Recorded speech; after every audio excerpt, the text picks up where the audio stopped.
Na semana em que o governador de Goiás, Ronaldo Caiado, lançou sua pré-candidatura à presidência da República, o presidente Jair Bolsonaro e o pastor Silas Malafaia reuniram 44 mil pessoas na Avenida Paulista e o governador de São Paulo, Tarcísio de Freitas, volta a intercalar o papel de anti-Lula enquanto faz elogios às medidas do governo do petista contra o tarifaço de Donald Trump. A pergunta que fica é: com que roupa a direita vem para as eleições de 2026? Os questionamentos sobre os partidos e nomes da oposição são o tema de hoje do Linha Política, com o professor Márcio Meirelles e Francisco Assis.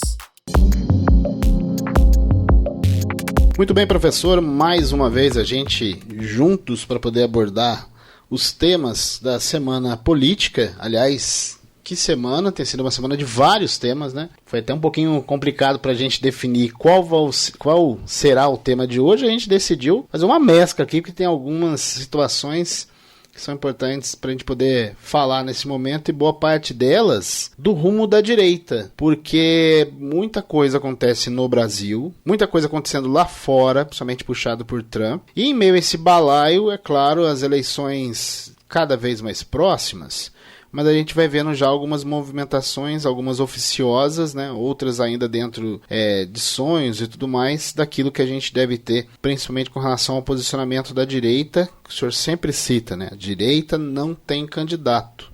Parece que dessa vez saiu o primeiro deles, pelo menos até este momento, né? O Ronaldo Caiado, governador de Goiás, ele se lançou pré-candidato à presidência da República num evento na Bahia, né? Ele estava em Salvador, e ao mesmo tempo, dias depois, ele teve a liberação nessa terça-feira do Tribunal Regional Eleitoral de uma acusação em que ele estava respondendo por abuso de poder político. Então, Caiado está liberado e agora quer ser candidato. Como é que o senhor vê esse primeiro posicionamento? Ainda é muito cedo, ou o senhor acredita que é momento mesmo de alguns nomes se lançarem, até para poder saber qual a saúde política tem junto ao eleitor? Na minha campanha presidente da República, eu estou lançando aqui na Bahia, que é, sem dúvida nenhuma, a mãe do Brasil. Bom, como eu vou reafirmar, a direita ainda não tem candidato, porque na verdade, todo o movimento que o Bolsonaro está fazendo é exatamente ofuscar os outros candidatos. O Caiado, de uma certa forma, rompe esse ciclo, né? E se lança, de uma certa forma, como um candidato da direita. Não sei qual a repercussão dele assim, em termos de Brasil, né? Mas o que o Bolsonaro, pelo menos, pretende, né? É manter seu nome em atividade, porque na verdade o candidato da direita vai necessitar do apoio do Bolsonaro, quer queira, quer não. Apesar de toda a restrição que ele está tendo, né, a sociedade quer vê-lo condenado. Não a anistia, que era um movimento que a direita estava tentando fazer para, achar um rumo, né? Para fixar mais a imagem de Bolsonaro, me parece que não deu certo, apesar de no Rio ter 15 mil, mas a gente que trabalha com números, né?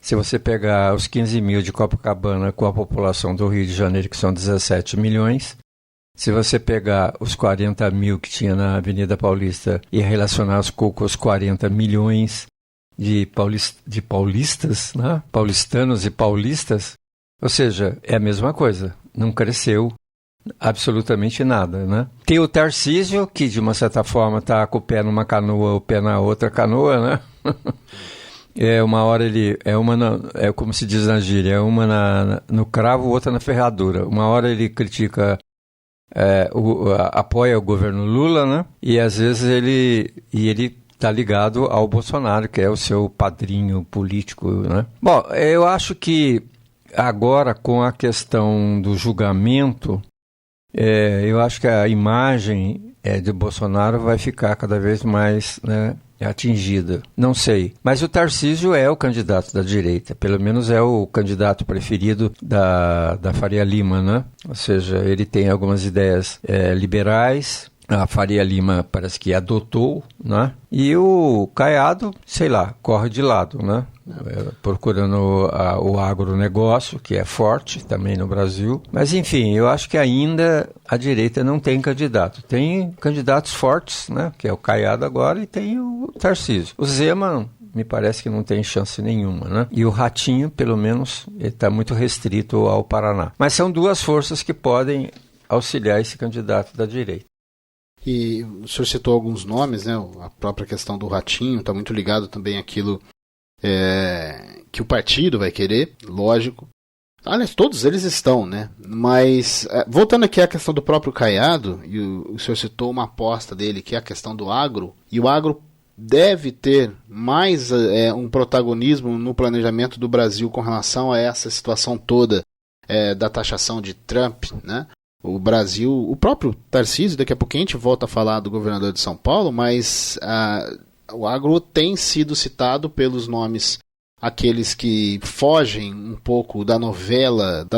Quando a gente fala novela, eu digo essa coisa do Trump na questão popularesca, como se estivéssemos vendo aí um filme de heróis, mas é muito além disso, né? Tem a coisa séria, né? Tem a aposta séria a se fazer, tem a questão da avaliação dos prós e contras, principalmente quando a gente fala em Brasil.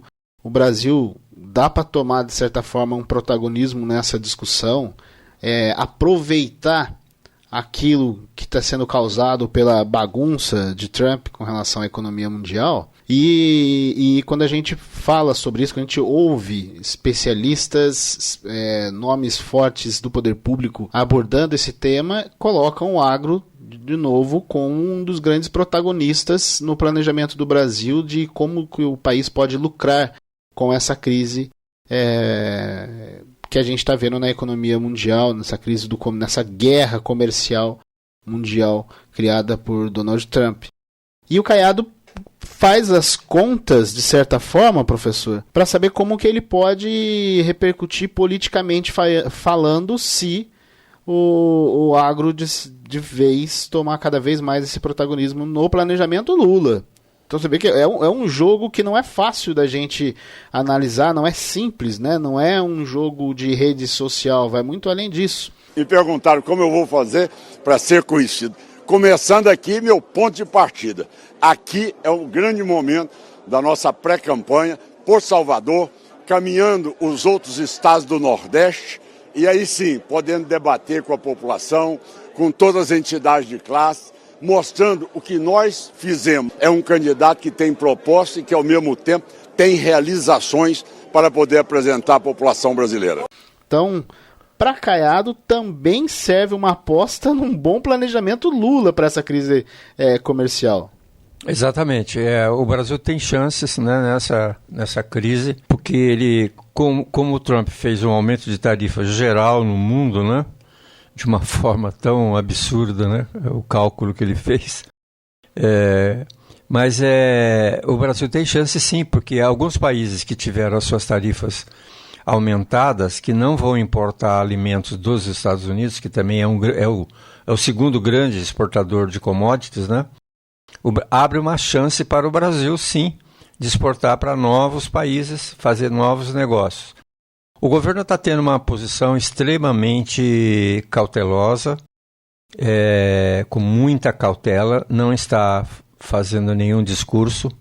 Aliás, o Lula foi recomendado por alguns que leia os discursos do Itamaraty, não fale de improviso, né? Que é exatamente para não criar mais problemas nessas relações que já estão extremamente estressadas no mundo todo, né? A gente não sabe o que vai acontecer. E aí tem um problema que aí eu vejo essa vantagem para o Brasil na questão do agro, e aí pode fortalecer a figura de Caiado, mas aí tem um complicador econômico. Porque você veja, ontem o dólar quase bateu a $6, a R$6. Quase, né? Voltou, né? E vai, não sei como é que abriu hoje, não sei como é que está o movimento hoje, mas $6, né, a relação de $1 para R$6, e isso de uma certa forma entra muito dinheiro no Brasil para o agro, né? Ou seja, o agro recebe muito dólar, né? E isso vai gerar inflação. Isso vai gerar inflação no Brasil, e isso vai comprometer, inclusive, a campanha do Lula, que é candidato, né? Todo mundo sabe que ele é candidato, vai ser o candidato, apesar da pesquisa dizer que ele deveria se afastar, né? Mas ele não tem outro candidato para concorrer, né? Então isso pode, de uma certa forma, atrapalhar também os planos de Lula, apesar da relação, né, de preferência pelo Lula estar estancada, né? Ou seja, a imagem do governo Lula parou de cair, né? Então isso também é uma oportunidade que o Lula tem, mas o panorama econômico preocupa muito, porque pode ter uma inflação alta. Você veja, a inflação hoje já calcula-se em mais de 5% no final do ano e a taxa de juros 15%. Pois é, e para o Caiado seria o melhor dos dois mundos, né? A perspectiva de dinheiro entrando por meio do agro e a inflação em alta, por exemplo, seria um agro mais forte e o governo Lula mais fraco pela inflação alta. Seria o melhor dos dois mundos para Caiado. E tem um outro fator também político que a gente precisa avaliar, que é o seguinte, a PEC da segurança pública, né, que vai ser votada agora. O Caiado é completamente contra.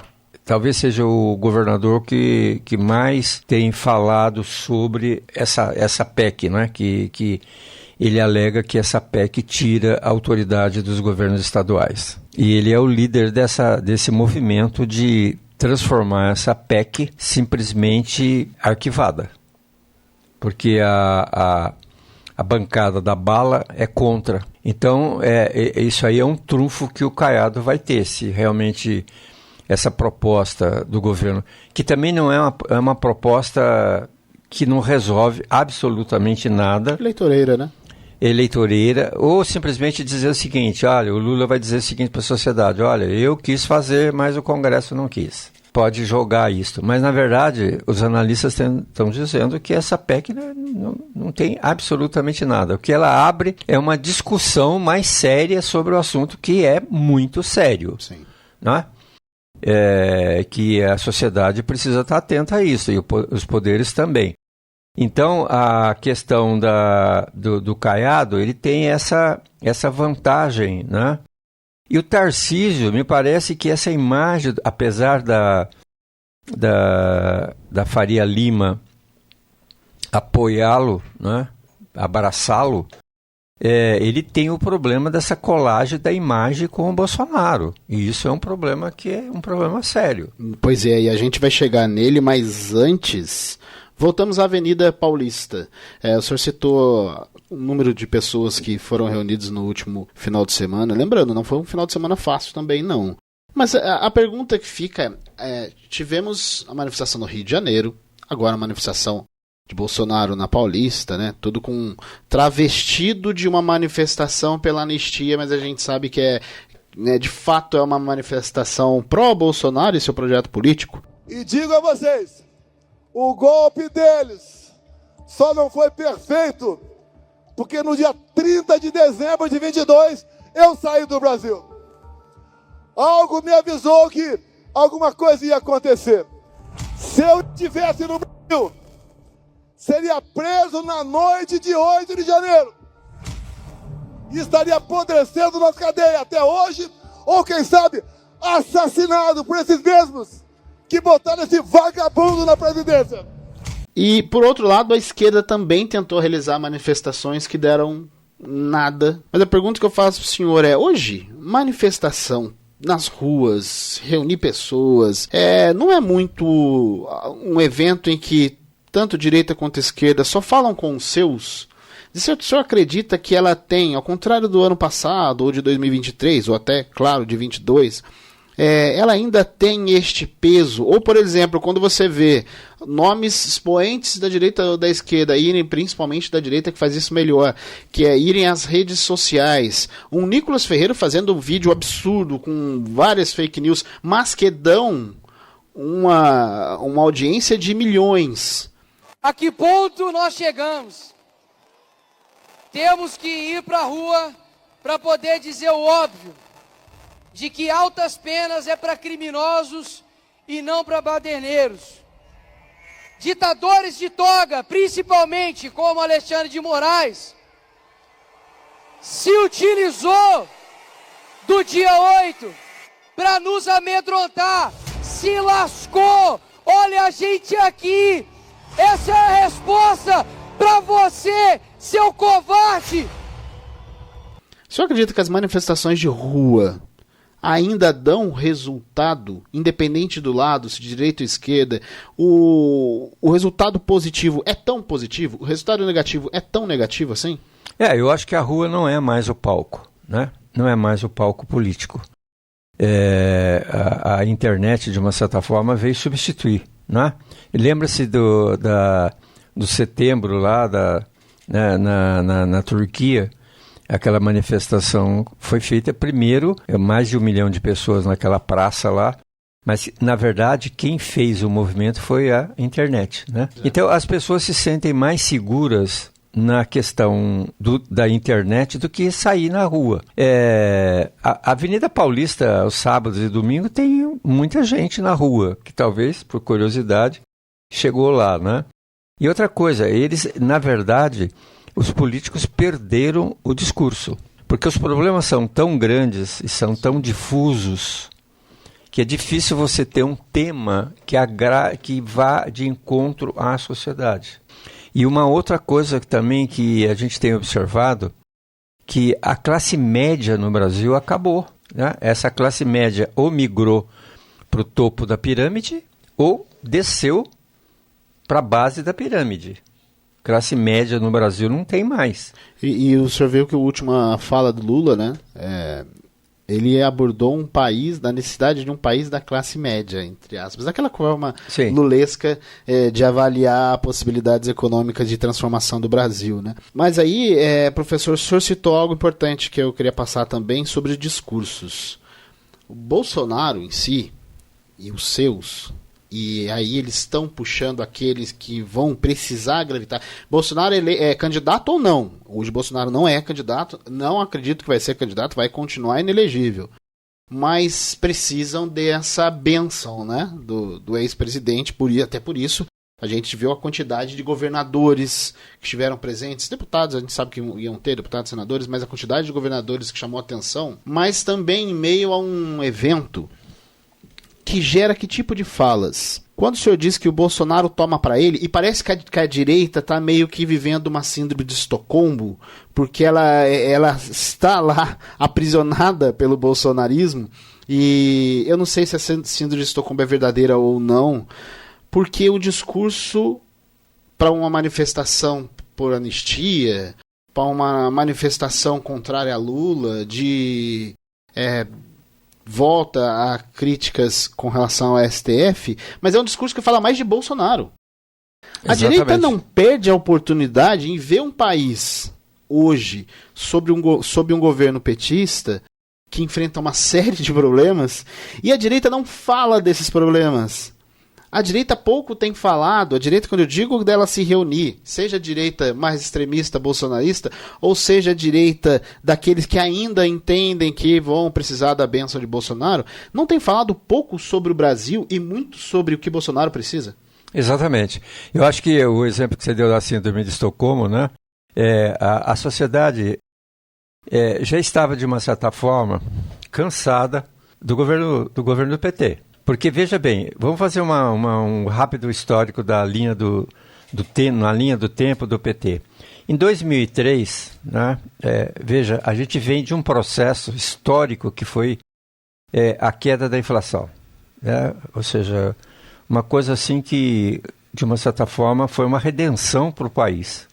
Né? Uma inflação de 80% ao mês, caiu para 10% no plano real, depois veio para 6%. Teve alguns percalços no começo do governo, mas depois se estabilizou. O país entrou numa normalidade, o real passou a ter valor, as pessoas passaram a ter acesso ao mercado. Quem não se lembra, né, da crise do frango, o frango não era um produto que estava na mesa do brasileiro em 94, né? E o Danone, né? Ou seja, aquele produto lácteo que era na mesa da classe média alta. Aquilo foi uma coisa assim espetacular, né?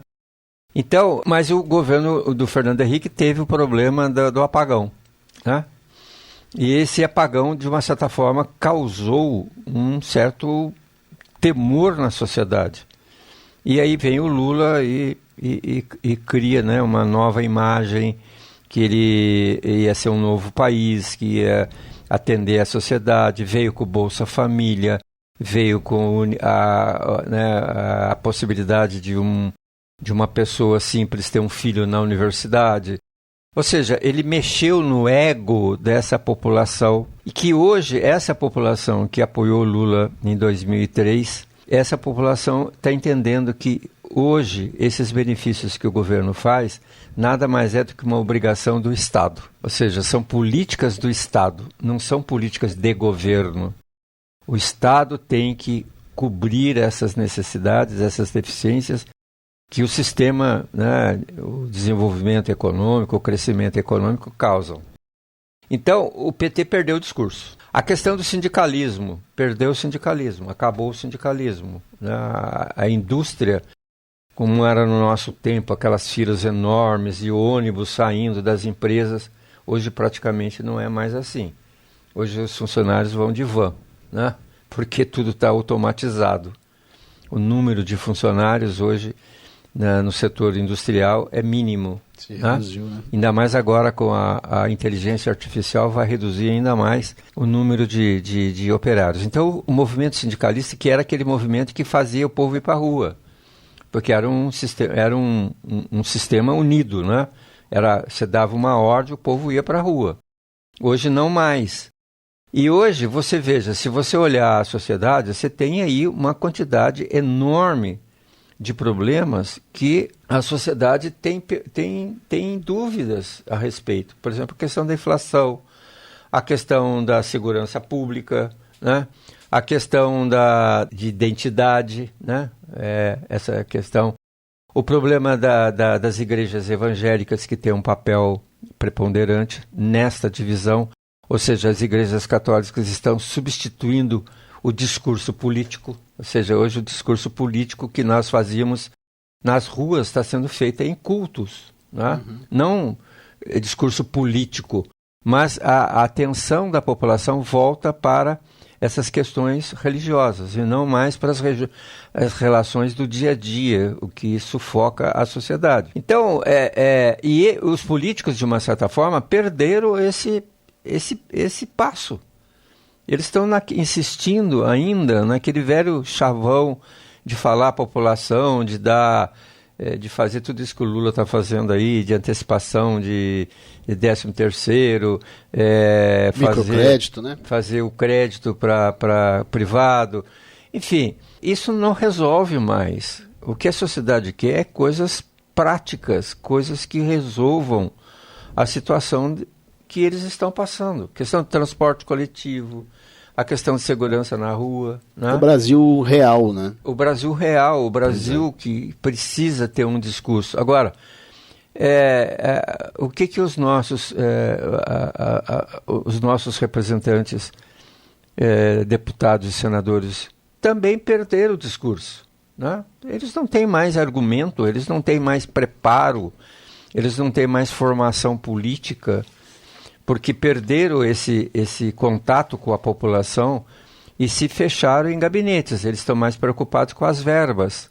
Antigamente ele tinha que sair na rua, né, para colocar suas ideias, ou escutar a sociedade. E hoje não, hoje eles ficam enclausurados nos seus gabinetes esperando as verbas, né, e vão para os municípios distribuir as suas verbas. Pois é.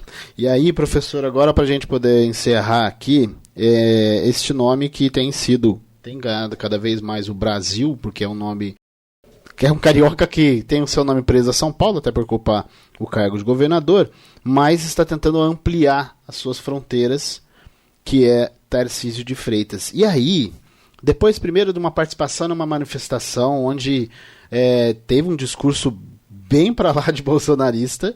Eu vejo que essa questão pode ser um catalisador do acordo Mercosul-União Europeia, então a gente tem toda a oportunidade para tirar proveito dessa situação toda. Então acho que o Brasil pode ingressar no mercado americano, ingressar no mercado europeu, ingressar no mercado asiático. Como o seu governo federal está lidando com isso na Operação Sul? Como o governo federal está lidando com essa questão? acho que com cautela, acho que como tem que ser. Eu entendo que agora a gente tem que ver os próximos passos. De que maneira a gente vai estruturar o Brasil para ganhar corpo, espaço nesses mercados, porque, obviamente, foi um sinal de alerta para todo mundo. Só que nessa terça-feira, abordado pela imprensa, faz uma análise sobre a questão do cenário econômico dentro dessa guerra que a gente estava falando agora há pouco, né, criada por Trump, em que ele faz um posicionamento balizando ali, dando um ok para a política que o governo Lula tem implementado com relação a respostas ao presidente dos Estados Unidos, né, surpreendendo as pessoas também, porque, poxa, 2 dias atrás era o Tarcísio bolsonarista. Agora um Tarcísio mais moderado. Esse Tarcísio falando próximo àquilo que o senhor citou da Faria Lima, né? E chega a notícia de que os aliados de Tarcísio de Freitas, de certa forma, deram até dezembro com uma data limite para a bênção de Bolsonaro para a possibilidade de uma campanha à presidência de Tarcísio, né?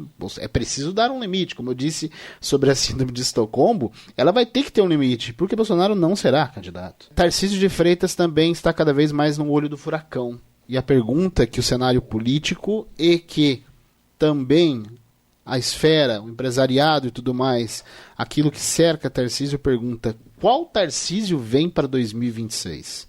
Agradecer muito. Presidente, eu quero agradecer ao senhor, porque desde o início a gente teve as conversas sobre o túnel. O senhor colocou esse túnel com prioridade. Eu me lembro que ano passado nós fomos assinar a liberação de recursos do BNDES para as nossas obras. E a primeira pergunta que o senhor fez: como é que está o túnel, Tarcísio? Eu digo: presidente, se o senhor quiser, a gente vai construir para lançar esse túnel em fevereiro, que é o mês de aniversário do Porto de Santos. Exatamente.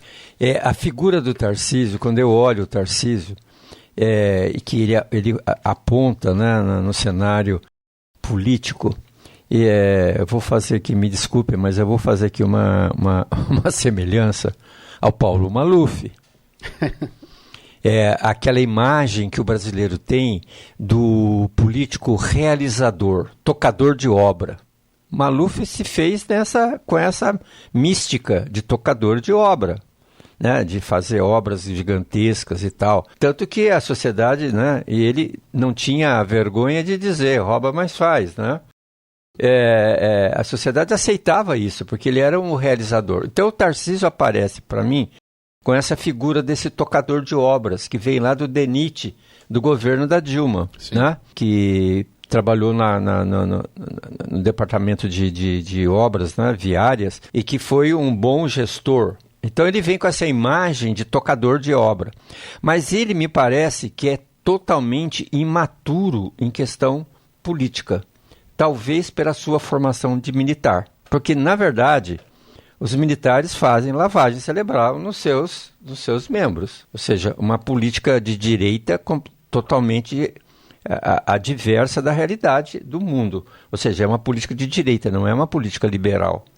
É uma política de direita, uma política autoritária. Veja a história, né, dos representantes do Exército que tomaram conta do país. Ou seja, a história política do Brasil está relacionada com o Exército desde a República, né? Exato.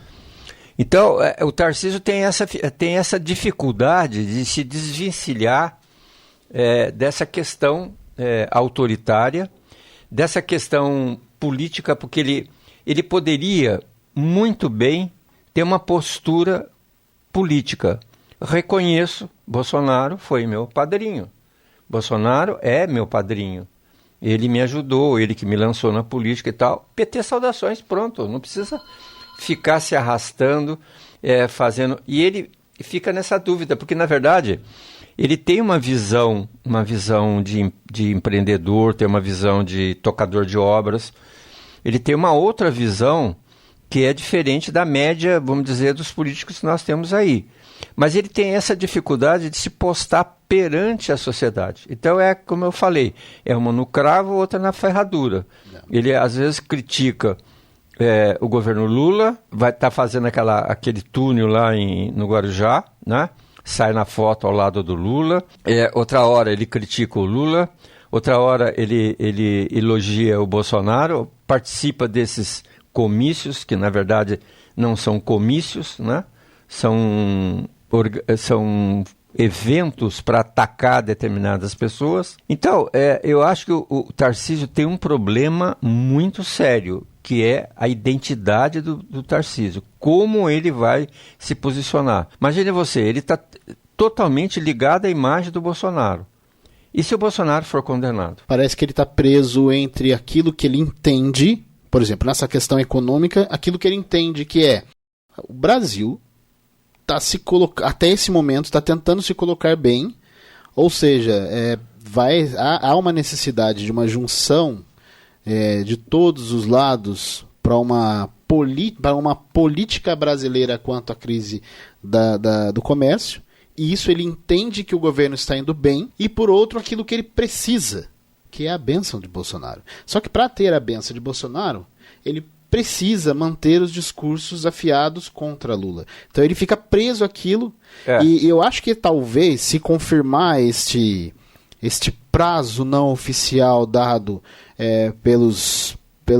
aqueles mais próximos a Tarcísio, dado a Bolsonaro, talvez ele não seja um prazo só para Bolsonaro. Talvez ele seja um prazo para o próprio Tarcísio.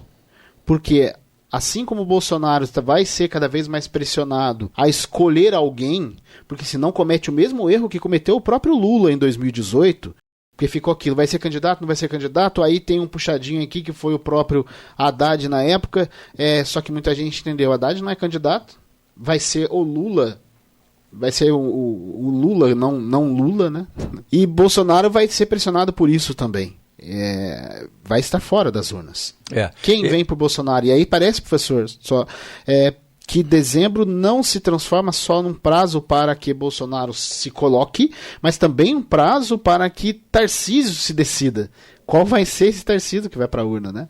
Então, esse é o grande problema dele. Na minha opinião, ele tem um problema seríssimo. Ele não tem um problema político, ele tem um problema de identidade. É um problema psiquiátrico. Porque, na verdade, eu acho que ele tem uma visão clara do que o país precisa. Eu acho que ele tem essa visão. Pela sua própria formação, ou seja, por ter passado pelo governo. Ou seja, ele tem uma visão do que o Brasil precisa. Mas eu acho que ele está muito vinculado à imagem do Bolsonaro, e isso, de uma certa forma, não resolve o problema da direita, que é uma direita que está dividida entre uma direita radical e uma direita que não é radical. Mais moderada, né? E que é uma direita moderada, que é essa direita moderada, que é a antiga classe média nossa, né? Então, eu acho que ele tem um problema muito sério de se desvencilhar de Bolsonaro, e eu acho que ele já tem hoje um ativo político de se lançar sozinho. Eu acho que ele não depende mais do Bolsonaro, porque a direita, mesmo essa direita moderada, vê nele uma boa pessoa, uma pessoa séria, uma pessoa... né? Uma pessoa tocadora de obras, né? Uma pessoa que pode resolver os problemas do Brasil. Mas eu acho que esse desvencilhamento do Bolsonaro o prejudica, e prejudica muito. E se, como você falou, imagina a hora que o Bolsonaro for condenado, que posição que ele vai tomar? Pois é. Politicamente isso é muito ruim. Não que ele diga, não, tá certo, a justiça foi feita, nada disso. Ele deveria se lamentar que o chefe dele foi preso e tal, mas é difícil ele sair dessa ligação. E aí, o meu grande medo, é de aparecer um no meio aí, como apareceu das outras vezes na política brasileira, né? Que aparece aquele cara que não é de ninguém, né?